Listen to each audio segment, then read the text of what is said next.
we want to be clear about this debate is that we're not entirely sure or certain whether or not our reluctance to confirm these individuals will actually lead to any kind of change in the appointment of these individuals.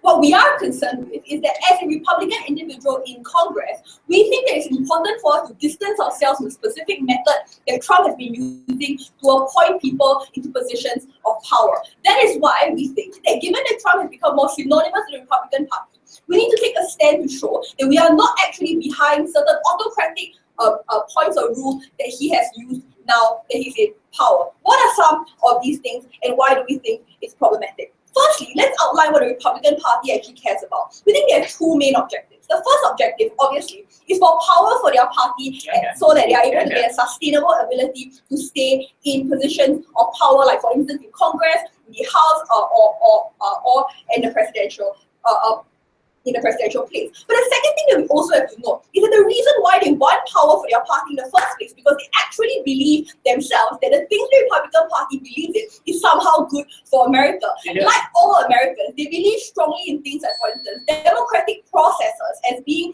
a backbone of the American democracy, and for instance, like the fact that like proper processes are something that's important for them. So we think they actually want good for the nation, and it's not just a blind grab for power. Why is this important? I think, or we think, that given Trump's allure and the fact that he's been able to win the presidential seat, it's not the end game for the Republican Party as a whole. Let's take a look at the way in which Trump has started to appoint people into power. The first thing we need to note is that for a large part, these individuals have no coherence when it comes to policy decisions. Trump is not electing them out of a sense of actual ability of these individuals or because he actually thinks that they fit in with some kind of grander plan that he has. Rather, the one thing that unites all of the people who have been appointed by Trump is loyalty to the Trump administration as a whole. That these individuals have been behind him and supporting him for the longest time. Like, for instance, the appointment of Stephen Bannon or Greg Buck into a position of power. Recognizing this to be the case, we also think that a lot of these appointments have been festered with things like personal grievances. So, for instance, the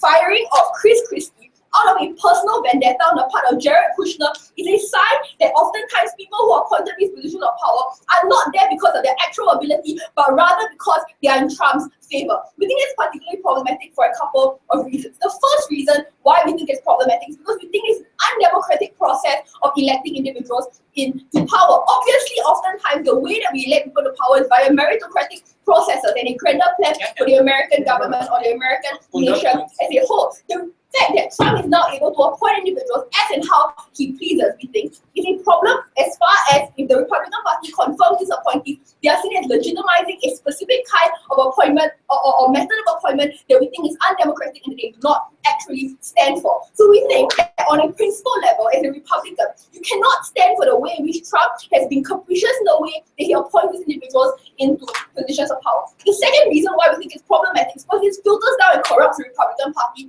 as a whole. Recognizing that we confirm these individuals, what we do is set a particular norm with regards to the way that people can be appointed. We say that it's okay for Trump and for you to simply be in favor of Trump in order to get to those particular positions. This means individuals within the Republican Party as a whole, or individuals who wish to reach those particular levels of power, now have to pander to the president-elect. We think this undermines the very foundation of democracy, which means that there should be some sort of separation between the ministers as a whole, and that people should be appointed to these positions out of good faith. Let's just analyze the amount of power that these people have. These are people, like for instance, like the head of the CIA, who is able to do things like carry out targeted investigations of political opponents the same way that they did in the Hillary Clinton campaign to try and undermine any opposition to the Republican Party. We think as a whole, as a party that actually believes in the good of the democratic system for America, that's not something that we can stand for. But further, I'm going to argue that it's actually forward certain personal goals that these Republican people in Congress actually have. But before I move on, are there any POIs? So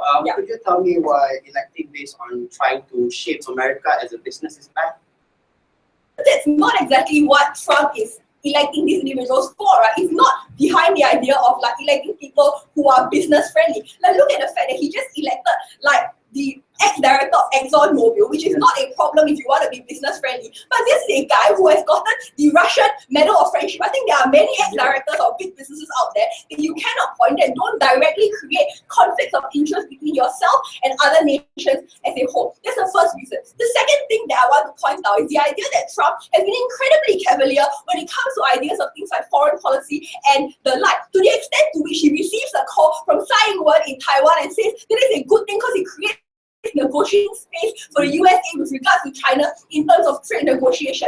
We think that oftentimes the biggest problem is that at a point in which Trump can be seen as synonymous with both the Republican Party and the USA, it actually creates active detriments and danger for the state as a whole, given the way that he often acts in a capricious and like oftentimes quite ignorant manner as well. But lastly, let's talk about what this individual is actually interested in as a person. Recognizing that Trump's presidency is one that's incredibly volatile and one that has been open to more scrutiny and more backlash and more criticism, now it's actually taken power and shown to not be democratic and be problematic in the way that it's been appointing individuals.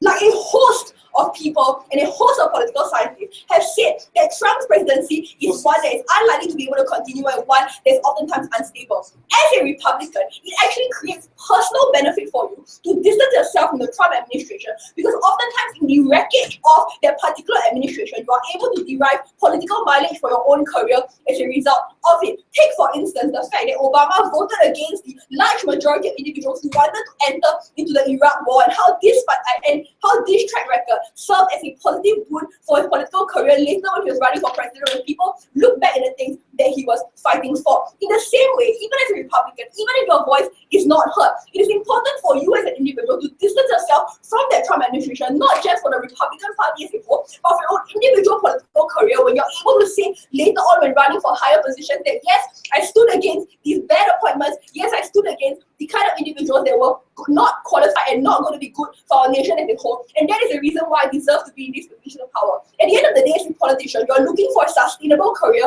and one of the most important tenets of a sustainable career is the ability to be seen as someone who is accountable and to be seen as someone who is reliable and has the American nation at heart, not just a blind grab for power. We're very proud to propose.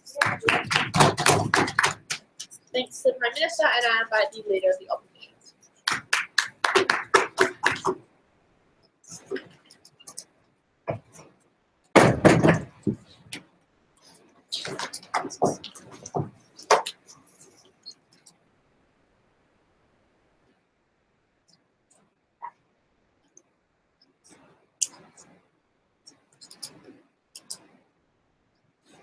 Speaker, we don't think the incentives or the aim of a Republican in Congress is just merely to get your own personal gains. We think that it's bigger than that. We think that as a Republican, as a representative of your party in one of the most powerful structures of democracy, it is also important for you to ensure that your president-elect has a better flow in which he would run his presidency. We would say that the point in which you reject, you distance yourself from the confirmed president-elect, you would say that that is bad in terms of how you want to forward your party's cause, but also at the same time hurt you yourself. I'm going to talk about one thing. I'm going to prove to you why it's important to be consistent for two reasons. Number one, if side opening government really thinks that Trump is bad and we need to stand against him, we will say that this creates repercussions in terms of how it makes it worse for us to moderate Trump, and why we will also say you confirming the appointed cabinets is important for you to moderate Trump. But secondly, right, and what's most important is outbite the bullet and say, look, these appointed cabinets aren't necessarily that bad, and there are actually merits to them as well. But firstly, a few points of rebuttal. Firstly, the issue of maintaining power and why it's important for the Republicans in Congress to try to maintain the party's power to be relevant. We would say that the point in which you reject the appointed cabinets, you disunite the party. It will mean that there are divisions within the party. Currently, there are already disunity within the party. You strengthen the disunity. We think that's bad for the Republican Party to maintain in power, because the point in which voters see that there is a disunited party, this is when they lose trust and more likely that they lose confidence in the party to actually push out certain policies, this is when you actually lose the relevance of the Republican Party within the democratic sphere of the United States. Secondly, right, let's just look at the personal gains of individuals that side opening government wants to talk about. We will say that the moment in which you distance yourself from the moment in which you distance yourself from Trump, we think that it hurts your progress as an individual who is pursuing a political career. Why do we say so? Let's just look at the way in which Trump bashes his opposition. And let's just recognize the point in which you disenfranchise yourself from Trump's presidency and try to move away from it. You're basically turning into an opponent of Trump. We will say that the way in which Trump acts against his opponents is that he oftentimes bash them and make them look bad. And people actually believe that. So the point in which you then distance yourself from this, you make yourself look bad in the eyes of the people. So now, let's just look at the substantive. Why do we think it's important to become consistent? But then, closing. If a Republican senator, what's the primary subject to which you owe your obligation to? The country, the party, or yourself? Look, we think that this can happen in all reasons, but let's just make a prioritization. We will say that this is for the country, second to the Republican Party. We will say the moment in which you reject, you hurt both of these two priorities. I'll show you what in my argumentation. So firstly, why is it important to be consistent with Trump's presidency? Because let's just look at the reality of it. Trump is going to be president. Therefore, what then is most important is it whether you want to mitigate so the main importance now is what do you do in terms of trying to moderate Trump's policies. No, thank you. And also secondly, what's most important is that transition and the flow and the way in which he's going to run his presidency is also smooth. Therefore, why is it important to be consistent and to accept this? Is that firstly, is that to moderate Trump, you need his trust at the very beginning. Because Trump won't listen to people who are against him. We will say that in terms of you accepting the appointed cabinets, this is when you can create this form of trust with Trump. Oh, no, thank you. Especially you being a person in one of the most strongest and most powerful structures of democracy in the United States, more likely that Trump will try and gain your trust at the very first place. We will think that we would say that when you reject this, you are viewed as hostile towards Trump. We would say that that's bad. Because firstly, less likely that you were able to actually advise and actually moderate the way in which Trump wants to run his policies. So for example, if you really want to mitigate really bad things, no thank you. Like you want to mitigate things such as the the wall thing or everything, it's hard to actually advise him if you are seen as hostile and less likely for him to actually listen to you. But the second thing, right, is that it disunites the party, and we think that this is also very bad when it comes to Trump transition of Trump being president. Because the moment in which the party is gone wrong and haywire, we will say that this is when Trump will act in different ways, trying to implement policies that will now silence a lot of his oppositions in a sense. Trump will do that if you don't moderate him and don't gain his trust. But the third thing I would like to say was that let's just bite the bullet. No, thank you. Let's just bite the bullet of meritocracy, which is one of the biggest argumentation from opening government, saying that look,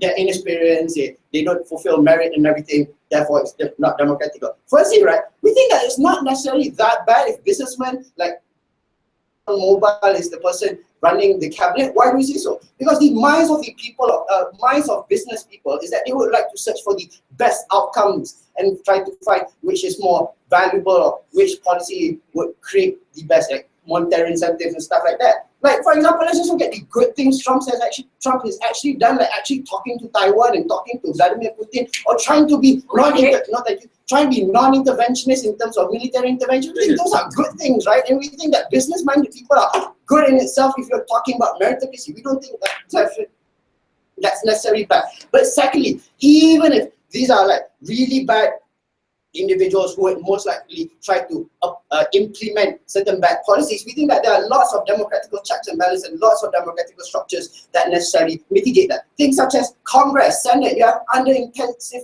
scrutiny to actually fulfill something. So we don't necessarily think that you would simply just like pass like simple or like bad policies without actually going through those structures or even getting scrutinized, right? But lastly, right, let's just bite the bullet and say, even if, like, for example, they implement a horrible policy, right, we think that the way in which Trump works is that he is also business-minded. So the point in which these policies are absolutely bad and would mean that they that the United States doesn't necessarily get as much benefit from those policies, Trump would basically just kick them out, because that's just the way in which him as a business-minded individual works. We would say that because of these structures, and that we would bite the bullet and say that these cabinet elects or appointed cabinets are actually merit, fulfill merit. We would say we will oppose. Thank you, Adali, Deputy Prime Minister.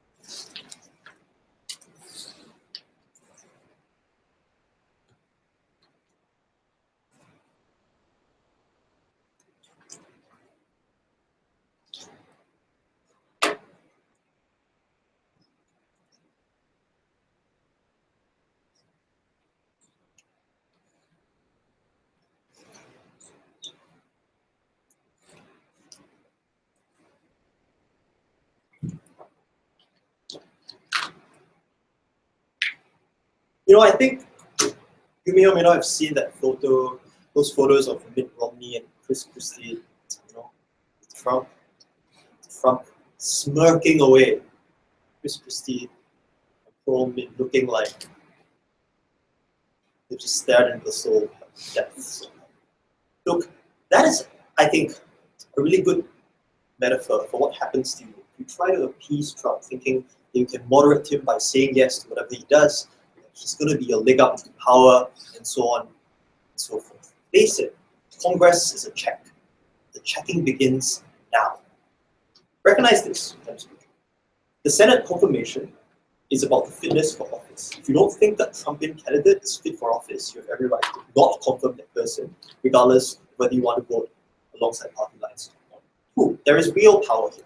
Shermay tells you this is mostly a conscience vote. That's true. But also recognize that the composition of Congress is such that if only there were enough, a handful of Republican holdouts, you can block the worst possible Trumpian appointees. People like Rex Tillerson and Michael Flynn who threaten to overturn established American foreign policy against Russia, and so on and so forth. And you can prevent those bad outcomes from happening. Some clarification. The only person you owe a duty to is yourself. Yeah, as a Republican congressman, you care about yourself. You also care about things you sincerely believe in, like the Republican Party's success, like the success of the United States, and so on and so forth. So there's no need to, to answer the POI that's not addressed to us. But there's no need to kind of overly divide things. You just care about yourself and your own interests. Those interests are your care. Okay, what do these guys say? They say, one, you have a duty to the Republican Party not to disunite the Republican Party. I think one, everyone knows the Republican Party is disunited. There already have been party figures coming out and saying, never Trump. I will not serve in this administration, and so on and so forth. But more important, this is about heading off a worse outcome than long run. Because if you think, as I do, that Trump is going to bring the Republican Party, the United States, and the Republican Party with it downhill in 4 years or less, then it's probably incumbent on you to head off that bad outcome for the Republican Party by preventing from confirming candidates who will do their worst in that respect. But more importantly, this is the key. These guys think it's easy to moderate Trump by giving in to whatever he says, right? We've tried it in the past. It hasn't really worked.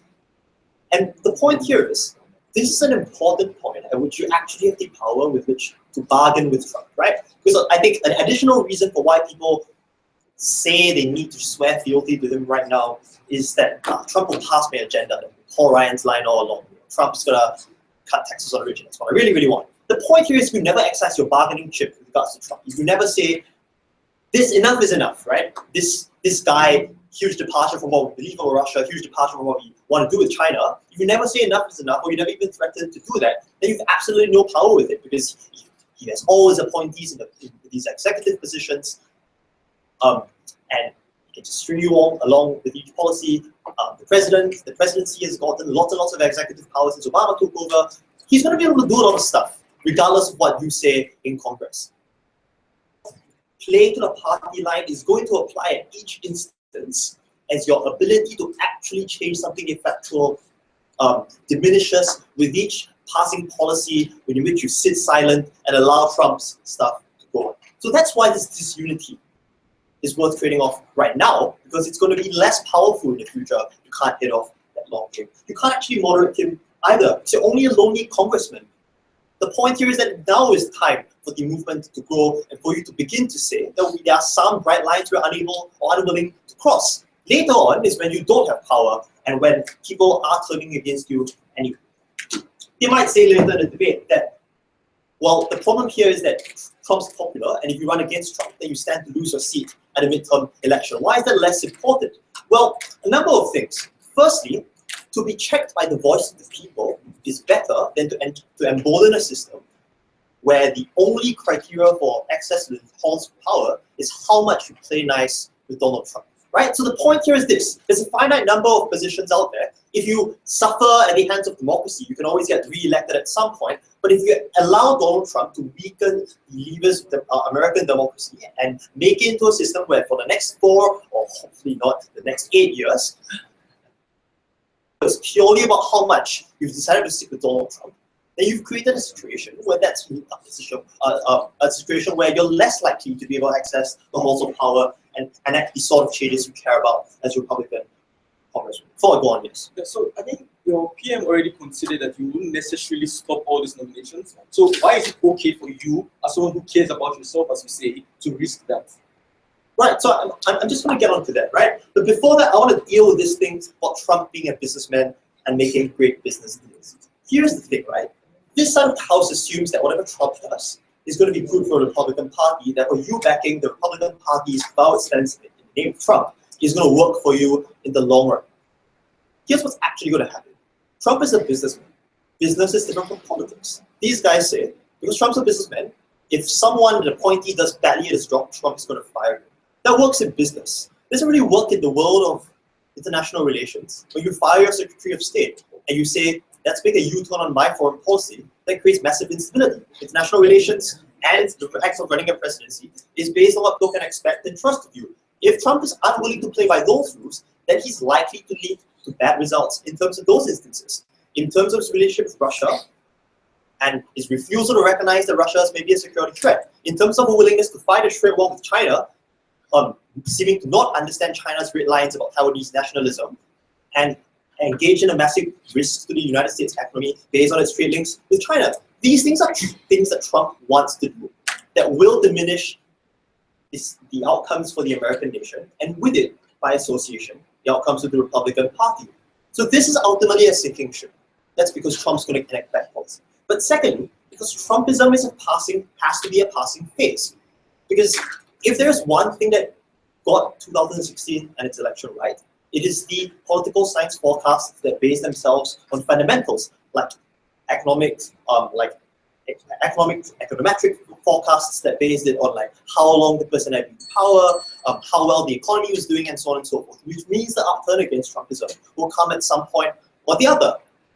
At that point, your defiance of Donald Trump and your willingness to stick to your principles elevates you, even if you lose your seat now and you lose your power now, above the countless sycophants who are unwilling to speak out. That's what benefits you, and that's what primes you for prime position in a Marco Rubio-led administration, something like that. Very powerful.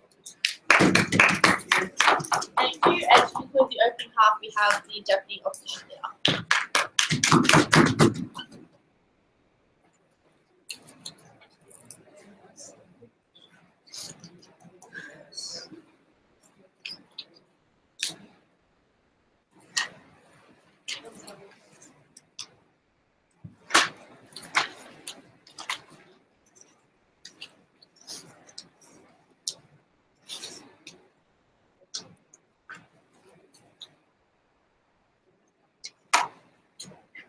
Speaker, we feel that the whole case that this side has brought to us is the whole case is of the appointed cabinets. They assume that these appointed cabinets are not good, right? However, we haven't even given them the chance to actually continue or do their thing, and you're already giving the assumption that they're already bad from the get-go. Secondly, we also feel that us as the Republicans in the Congress should also look at the perspective of the objective of the congressman to actually moderate Trump. And we feel that we are able to make that change for the country and we feel that Trump will only be able to listen to us when he actually trusts us. And we don't feel like by distancing ourselves from Trump or by disagreeing with him will make him listen to us. And thirdly, we also don't see how Trump will actually change his appointees by actually distancing ourselves. Because at the end of the day, if we as Republicans in Congress distance ourselves, Trump will still continue with the appointees, right? So the difference is that now we no longer have a voice in the Republicans because Trump doesn't listen to us anymore. And fourthly, we feel that for a person in the Congress, Republicans in the Congress to further in their career, we feel that they must first gain or garner their support in that particular Republican party in order for them to move forward. And we feel that the best is by being consistent with Trump and gaining his trust. So two things I'm going to talk about today. First, I'm going to talk about what happens to the people, and second, I'm going to talk about what happens to the Democrats. So first, let's talk about what's going on there. We feel that the people of America are already being disunited. With the beginning of the Trump presidency, right? We feel that even before, the people are already in a disagreement with how's Trump's governance and the policies that he has. Right? So what's wrong with that? We feel that people were particularly welcoming of the Trump presidency from the get-go. We think that this is particularly dangerous on the people because the people are starting to lose trust even more. Like those people who already trust Trump, we feel that these people who already trust Trump will be greater disunited.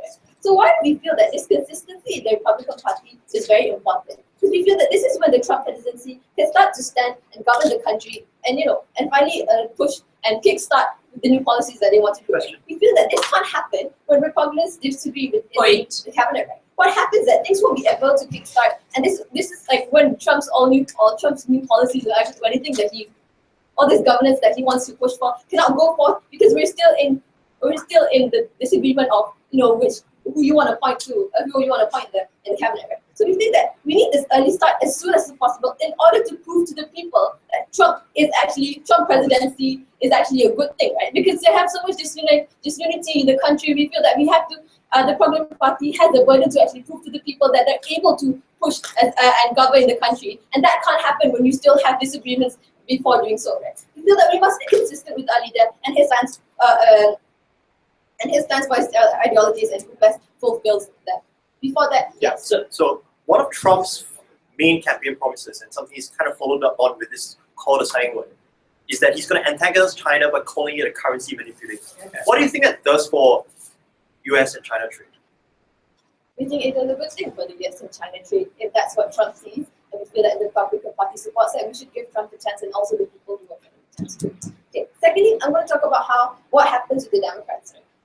We feel that the Democrats are already definitely devastated with how Trump gained his presidency, and that there are many people who are still in support of the Democratic Party. And many people are still protesting and creating demonstrations of still supporting her. Right? So we feel that as Republicans in Congress, we must realize that this is when the Democrats will take advantage of this unity within the Republicans and also take advantage within this unity of the people. Right? We feel that this is with the great support that Trump already has. We think this is when the Democratic Party will start to garner greater support from these people because now they're on the fence, right? Because of this inconsistency that the Republicans have. You have to remember that the Republicans are already disunited to begin with. Now the Democrats will use this to bring those on the fence and further propagate their policies and their form of governance. Now they have a leverage over these people because then they can tell that, maybe we don't think alike, but at least I can govern the country better. I have policies that actually work. And in comparison to you guys, where you guys are still disagreeing whether these appointees should be in cabinet or not, I think this is when the Democrats will take the advantage and garner more people to support them. We think this is very dangerous for that party the next elections because we feel that this is when the people, because even the voting for presidency or for Trump's presidency was even really tight, right? Half the country supported him this side, half the country supported that side. So we feel that it's very dangerous for us to allow this inconsistency to happen very, very early in the Trump's presidency, and we don't think it's a good thing for the nation. So we feel, right, at least we keep things consistent in our party in order for things to be better and have a smoother governance, right? We bite the bullet and say that even if it's a bad choice that they're being appointed, even if, right, we think that we as Republicans in Congress should give the chance for Trump to, to actually prove himself and show that his things, that the policies that he has, the people that he has appointed, we think that we as Republicans deserve to give him that chance to prove himself. Yes. Now, the thing about confirmation is you can only confirm them. If they screw up, the Senate has no power whatsoever to remove these very same cabinet appointees. Again, sorry. The cabinet can only confirm. They cannot fire unqualified cabinet appointees. So if they screw up, you have no check and balance onto the president. But at least, right? At least if you still be inconsistent with Trump, you still gain the garner that support and trust in Trump. You feel that even though you can't expel everything, but you still, when you don't conform to them and you don't disagree with them, this is when Trump realizes that he can no longer trust you, and he'll find trust in other places because he's the president. So, for all these reasons, thank you.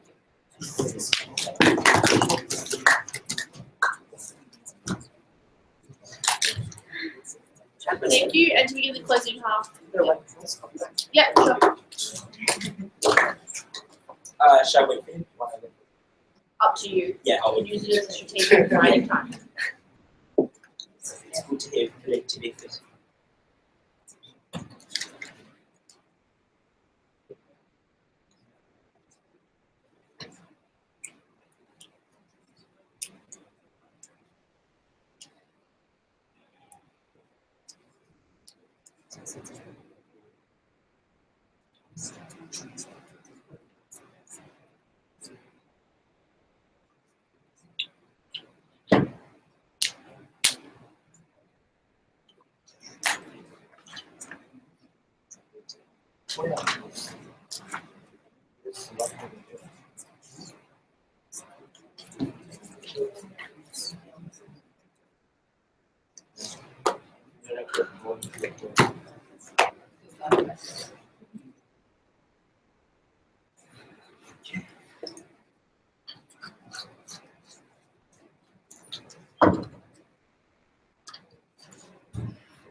Okay, and let's go, Brian.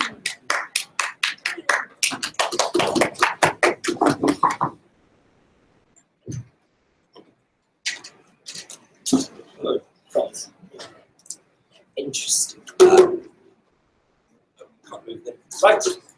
All right. You speak to the podium if you want. Yeah. Cool.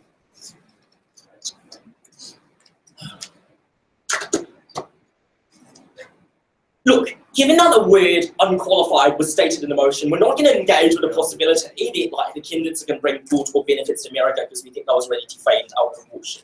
However, we do posit what we bring exclusively from clause of government is a value framework through which we understand this debate. We care as a Republican senator in Congress about the country, about the party, about what I fundamentally believe in, etc., because it brings egoistic benefits to myself. Notice that bringing moral benefits to the world is a non-motivating reason, right? Saying that something is ethical doesn't give me a motivation to do it. On the other hand, saying that something gives me self-interest and provides me with active benefits to my career and my own personhood is the only way to motivate ourselves. That's motivational internalism. I don't need to explain that. Hopefully, right? What this therefore means is we're going to bring you two things. First, we're going to complete the link OG never brought you, which is how you might still have leverage over Donald Trump on a more nuanced level than what OG said. But second of all, why you care about your career and why things like sponsorship, donors, and also people who are ideologue supporters of you that would now break away from you if you say nothing with Donald Trump would fuck up your career if you indeed enact what opposition wants to say. And we think this is really important. Let's start with leverage. 3 exclusive mechanisms we're going to bring to you. First of all, look, Donald Trump cares a lot about the idea of winning, right? All I do is win, win, win, win, win. And the idea here is that he preserves his ego through sustainable victories over the party that he can consistently label and say, ha, they succumbed, ha, they said yes to me. And that's how to get his own ego going through. Recognize that having a Congress and a few members within the Congress actively say no to him repeatedly, which recognize it does have a leverage effect because the deadline is impending and he still needs to adhere to them, creates a failure and a shameful effect that he wishes to avoid, right? Because the idea of having someone actively rejecting you and making an impact on your decision potentially is a risk he does not want to incur because of his own ego and desire to preserve his image as a constant winner. Second of all, we say you also change it on a game theoretical point of view. Recognize if no one right now, as a Republican senator, tries to change or commit to denying and rejecting these candidates, then of course, out of self-interest, you wouldn't do so because your marginal change is not going to make the difference, right? But if everyone does it on a basis of a collective action problem, then we posit to you that that creates the necessary margin that Jan talked about in his speech. But finally, we posit to you, right? Look, recognize the way you conceptualize Donald Trump conceptualizes cost benefits here is that you create an active signal, right? Only when you actively say to him that there's a possibility of rejecting and denying your choice, then that possibility signals and carries and sustains throughout the rest of his governance. So we think there's a long-term mechanistic impact in that respect. That's OGK's completed deny. Look, I'll now talk a bit more about the impacts in this debate, right? Because recognize OG mentioned very briefly that this is about careers and how it affects your career in general. We posit to you that having your association with Donald Trump right now is 4 to 8 years' time for 3 reasons. Number one,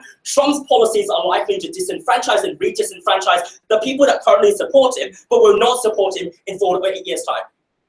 Reason A, because a lot of his policies and pro-trade and introducing things like, having Exxon CEO and also people that prioritize laissez-faire capitalism probably isn't going to help the average worker that already is losing the job to mechanization of labor.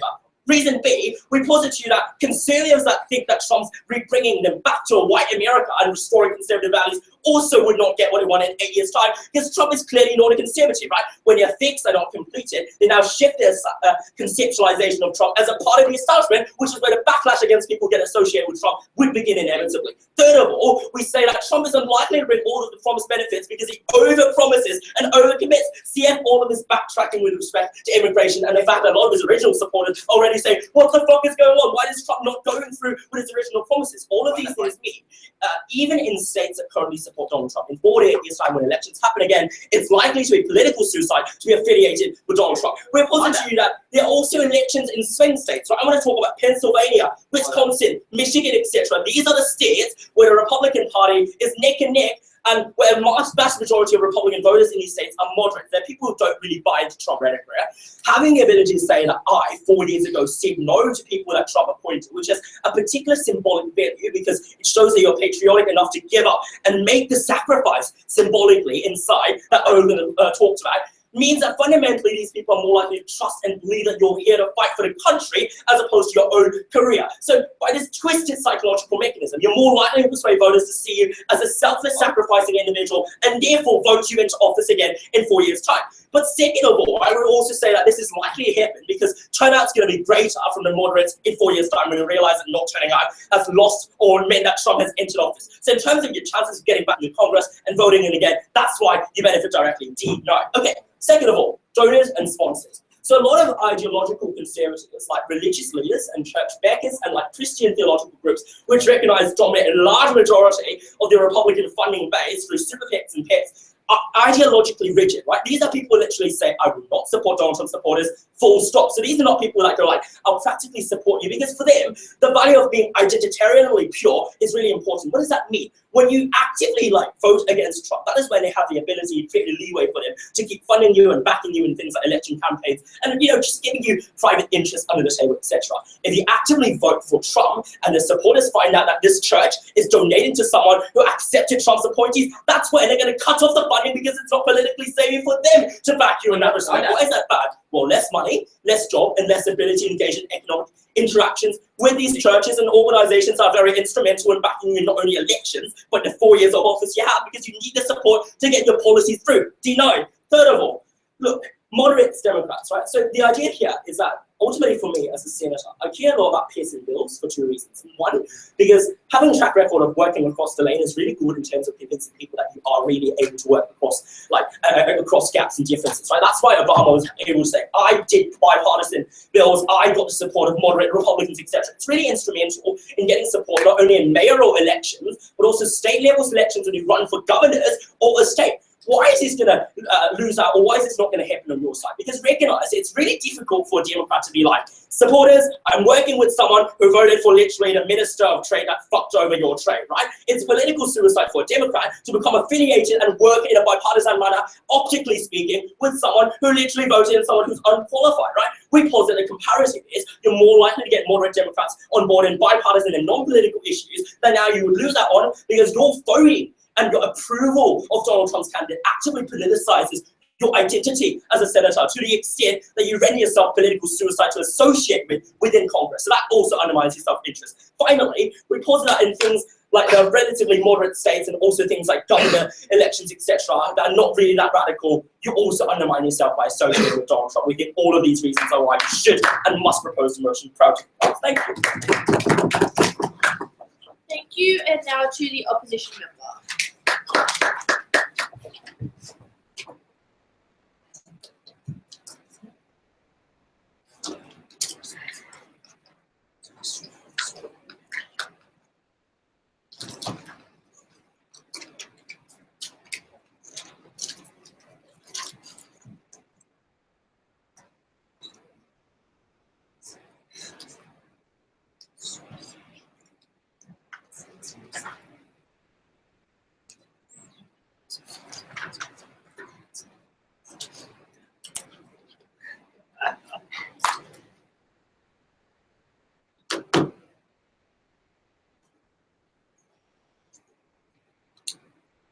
I think three things are important to note from closing opposition during this debate. Firstly, I think we need some modesty in this debate, as opposed to just saying that we just need to accept that all these people are flat out horrible people who have been appointed. I don't think that's the case, right?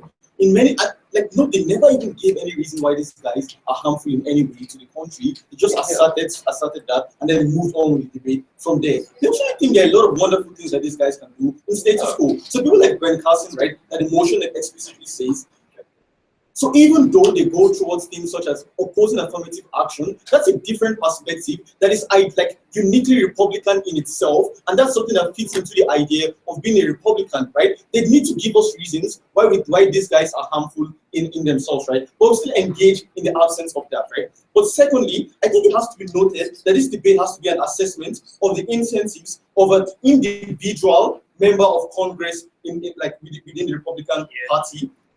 Think that Trump, it's important to note that Trump is literally now the Republican Party, that going against Trump means you lose the support of literally all of the Republican Party, right?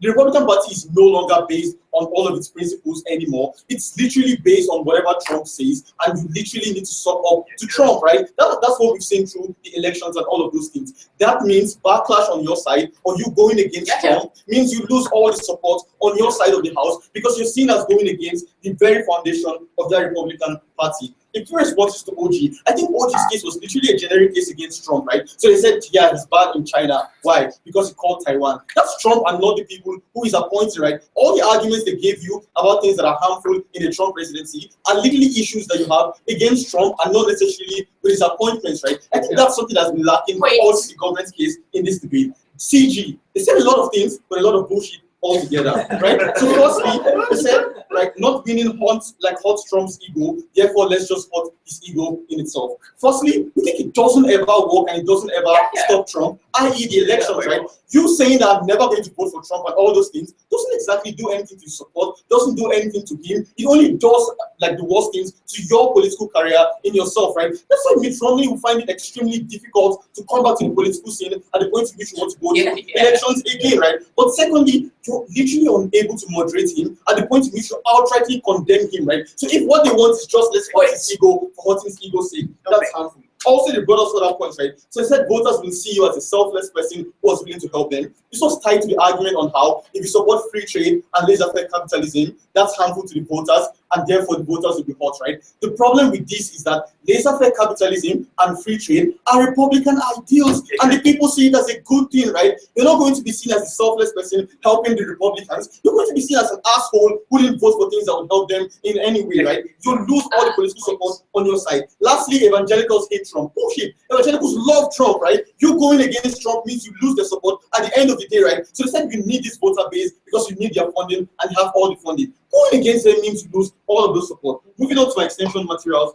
in this debate, right? Firstly, I'm going to tell you why this hurts you as an individual person within the Republican Party. Secondly, I'm going to tell you why we better moderate the excesses of these voters. Because while we contend that they are not just horrible demons, we do admit that there are some faults that many of these people have, and we'll explain why we're able to moderate those harms on our side of the house better. Firstly, why this hurts you as a member of the Republican Congress. Firstly, I think your political allegiance is to yourself, first of all. It's not something that was raised and has already been accepted by opening opposition, right? This main consideration is based on how those things help you as an individual person who is seeking a political career. That means party unity and party ideology is contingent on how those things help your political career. So if it's something that helps your political career, then you're okay with helping the party. But if it doesn't, then you don't care about the party. Yeah, you agree. Cool, right? So That means this debate has to be assessed based on what helps the individual, right? What did OG say about this? They said literally the only thing they said was this moral argument on how you should be appointing people based on merit and not loyalty, right? I think when you weigh the harms of possibly losing support and killing your political career and compare it with the moral argument that they want in this debate, that's literally nothing in this debate, right? Because even if you're seen as someone who's not being the most moral person, and you're literally going to lose support, then I think you're totally fine with that if you're able to get the support that you can get from people, right? The comparison is that you get total political backlash from people who support Trump, right? Because what it's going to be seen as is that you're going against Trump's vision for the country because it's appointing people based on the vision in which he has, right? So if he thinks he wants to take a business approach or if he wants to reconnect back with China and he's appointing people based on that, you going against that sends a message that you don't like his vision and you don't want that vision to be something that is achieved at the end of the day. Two things are likely to happen. Firstly, they are appointed anyways, in which case you've literally done nothing for your morality and you've killed your political career. But in the case in which you're not appointed, we think it's still worse off because what happens is you just stall the process of appointing all of these people, and that's when the media dragging it on means you constantly lose support from all the people who virtually worship Trump within the Republican Party. I think that's harmful. How exactly can we moderate Trump before that opening? Right, so you want to talk about the appointees. Two of the most prominent ones are Rex Tillerson, the incoming Secretary of State, and Michael Flynn, incoming Secretary of Defense. Both of them seem incredibly pro-Russia, which probably undermines the US's ability to have allies in Europe as well as control over the Middle East. Doesn't that seem to square against what Republicans have wanted all this while, and it's actually bad for the US? Yeah, so firstly, that was the DPM speech, right? Telling us why they're bad in themselves, right? But why exactly, even in those cases, are we able to moderate them? My point is just coming from you, right, and not your case, right? Why exactly is it better even if they're harmful, right? We think it's better at the point in which you're seen as holding Trump accountable based on issues as opposed to holding him accountable based on him in itself, right? That means if they want to do certain things and you're able to say that this thing is wrong, and by the way, you can actually harm their ability to do many of these things through fundings in many cases that Congress still has control of. At the end of the day, right, you're able to still send a message through political discourse and get people to put them under pressure, and that's how you get change, right? At the point in which you're able to align with other supporters, right? The distinction here is you're not coming as someone who's against Trump and his vision, but you're coming as someone who is against specific things that people who is appointing are doing, right? That's something that we think is an important distinction, right? As opposed to just going all out that you don't like his vision and you don't like anything he's doing. It's better when you're perceived as going against issues. That's when you're seen as that selfless hero who wants to save the United States and the Republican Party, and that's a distinction that we think is important in this debate. At the end of the day, for morality, all this side does is lose the support of we think it's better if you don't act out with couples.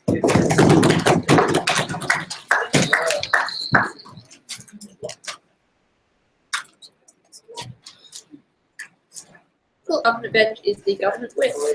Yeah.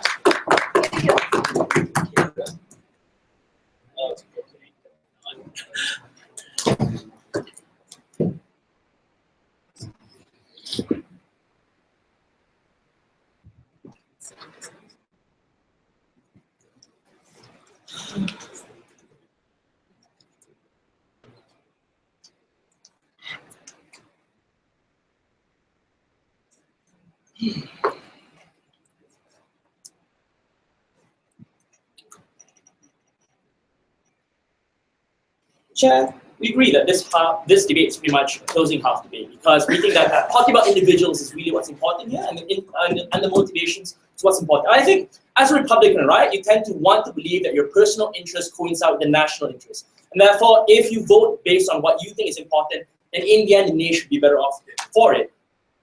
What we thought was problematic for opposition is twofold. Firstly, we think opposition bench is out of this debate because a lot of that case is premised on moderation and never quite telling us what the leverage is to create that kind of moderation onto Trump in the first place. We think ignoring that material, I admit some of it came from opening, right, kills opposition case. Why is closing opposition out of this debate especially? Because they ignored the material coming from Brian, talking about how Trump supporters are not really the same, or people who voted for Trump, moderates, are neither, they will not be the same supporters, or they might not necessarily vote for Trump in 4 years' time, but secondly, ignoring the the fact that when people voted for Trump, they weren't necessarily voting for Trump's policies carte blanche. It might have also been because they were anti-Clinton. They were distrusting of the fact that Clinton had all these email scandals, and they were distrusting over the fact that she doesn't seem to, like, she just follows the same kind of corporate interest far more than Trump did. Like, that's the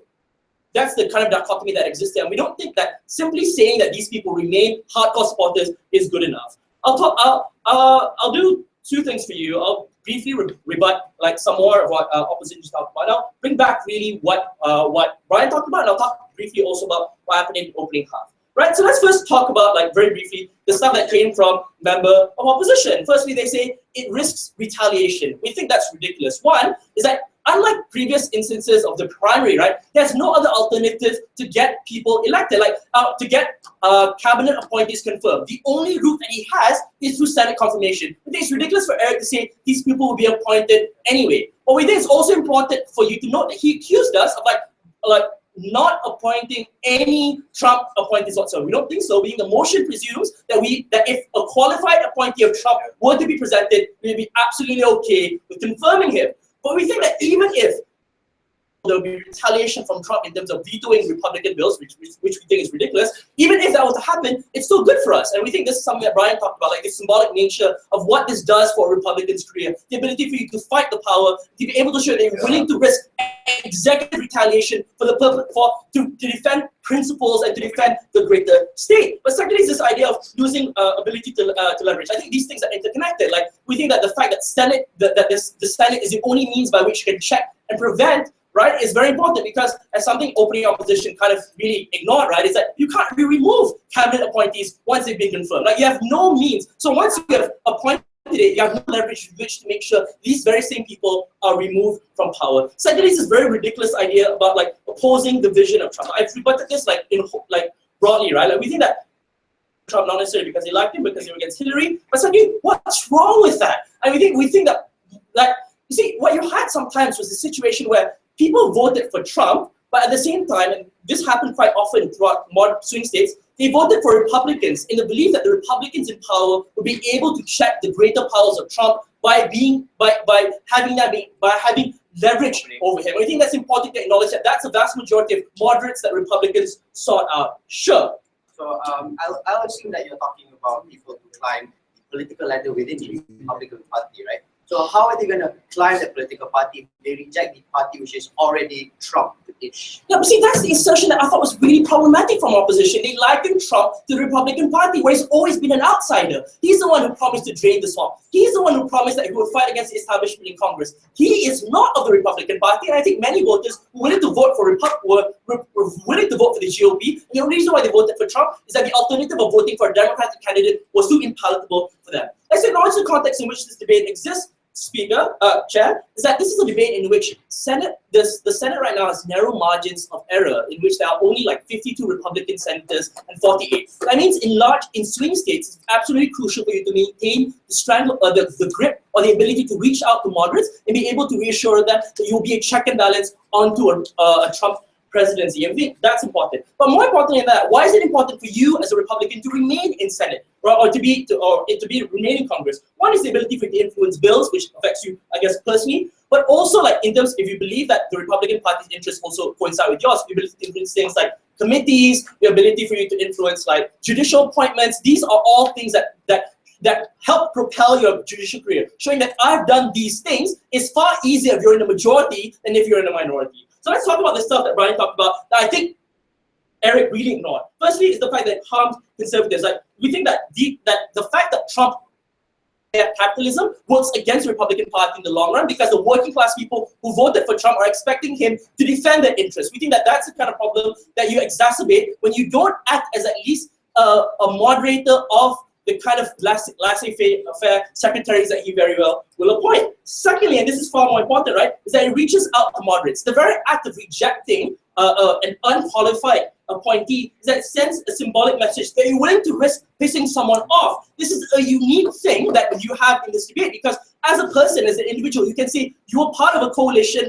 that voted with the Democrats in absolutely rejecting an unqualified appointment. It defines who you are, and it's actually something that you can use to show and show the third part that I'm talking about. The important thing about recognizing how bills are passed in Senate or especially in Congress is that a lot of it requires bipartisanship. Like you don't necessarily vote along party lines all the time, and it's important for you to get cooperation across the aisle. What you're doing here is you're creating kind of political capital in terms of hedging against demographic and political changes in the future, like the fact that whites will no longer be the absolute majority in America, for example, and the kind of senators who want to push forward those kind of bills. Lastly is this idea of donors and sponsors. Like they claim that churches are happy with Trump. They're not. They're very nervous about the fact that Trump is that he's okay with abortion. What you risk is, if we accept opposition at their best, that the Republican Party is now seen as being aligned with Trump, then you risk, like if he does anything to forward Roe versus Wade, then you risk the Republican Party being abandoned by these very same ideologues, these very same sponsors, and using the capacity of the Republicans to contest,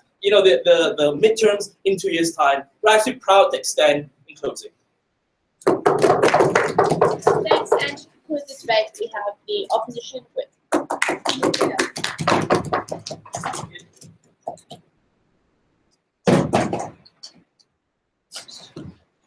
Okay.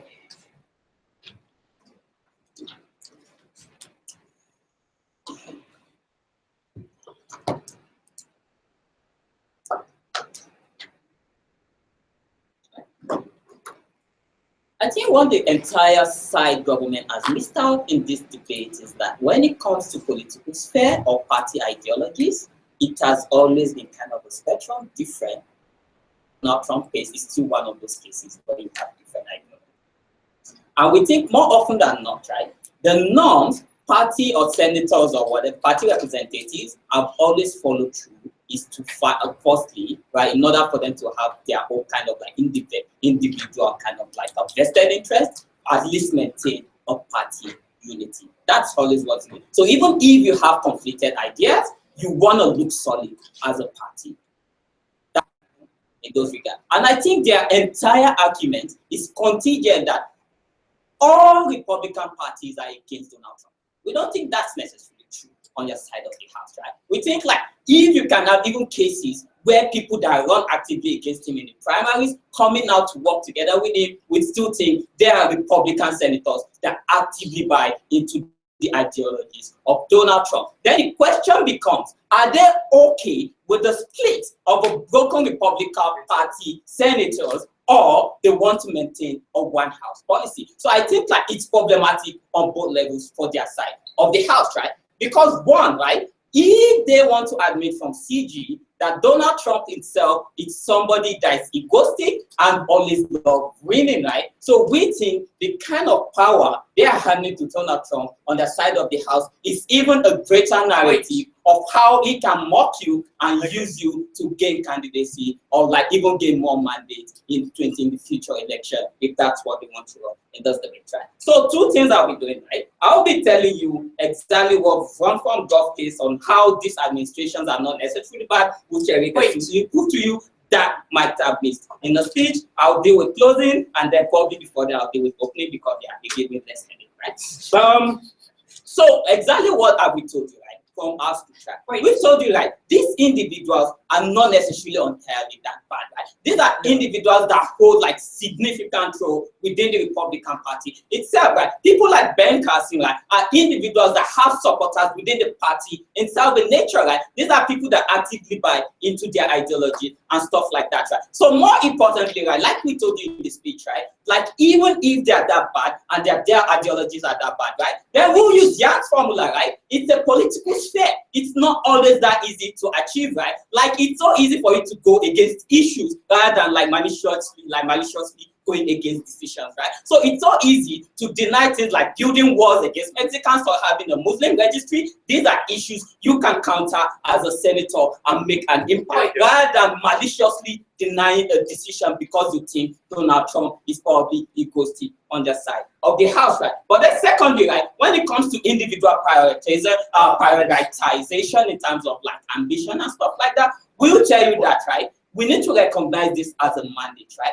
This is a mandate that has gained massive traction within the Republican Party. This is a mandate that was able to appeal to a humongous number of voter base within the party, right? So we think even with your individual vested interest, right, these are voters you are accountable to. So how will you be perceived by these voters on their side of the house, right? They are not necessarily seeing you as a senator that is holding on to their interests because this is what they voted for. They are seeing you as a leader or as a representative that is actively trying to sabotage or work against the system they voted in on your side of the house. Those are the backlashes you get, and that's what's called political society, by the way, right? Okay, let's move to closing, right? Because they said a lot of things like everything, right? Okay. Association with Donald Trump, right? I think like when it comes to association with Donald Trump in today's debate, right? We think Donald Trump has won.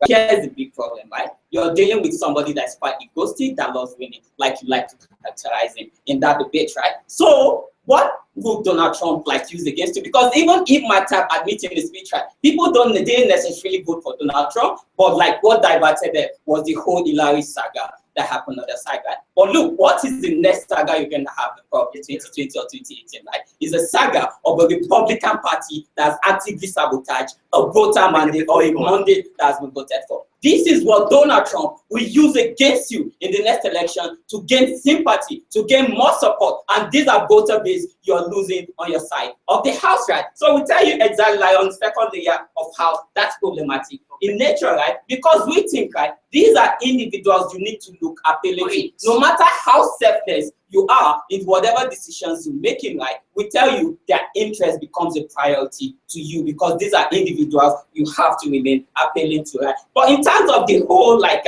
being moderate, like you can perceive as a Democrat, right? We don't really think Democrats will start coming after you, like, forming a kind of like formidable working relationship to you because they think like you've actively just done something they would have otherwise done, right? Because we think like it's important for Democrats itself to remain as that resistant voice to what you want to achieve. And this is what's important for you as a Republican Party, to be able to have a stance and not a puppet, right? Your zone is not like working with Democrats within those regards, right? But being able to like ensure a proliferation or at least a free flow of an administration that you hold an obligation to. Open. Right. On political suicide, Trump's track record is that he picks his appointees and people in power based on how loyal they are to him. Vote for Chris Christie and Mitt Romney. Do you think it's your individual political interest to go down that path? You need doomed to fail or hold out for the post-Trump I think world? you need to go back to what actually built the loyalty or the scale at which this loyalty or in hand, right? Like, because we think like he is able to garner distraction and this loyalty based on this some level of appeal, like him being able to remain appealing to this individual. And these are individuals that you are splitted against on your side of the house, right? So in terms of like the political sponsorship or this idea of lobbying, especially from religious house as well, right? And we don't think this individual necessarily want to invest in failures as well, in a failed mandate as well, right? So the moment they realize that you've lost your buzzer base, I think that's probably the moment they take their money elsewhere on your side of the house because they don't trust you in nature as the house, not to now talk you and like see a probably formidable future for you as a politician within those regards, right? So we've told you exclusively, right, from side closing opposition in today's debate that first, right, it's like exclusively important, right, for individuals like politicians as a Republican senator, right, to maintain the stance and fulfill your role in like probably like completing an obligation of what you have been elected there for you to do. And secondly, right, we don't really see these individuals that are being appointed as individuals who buy the ideologies and stuff like that. We think we should be judged them based on the issue or not like on individual metric and basis, right? With all this part. Thanks, everyone.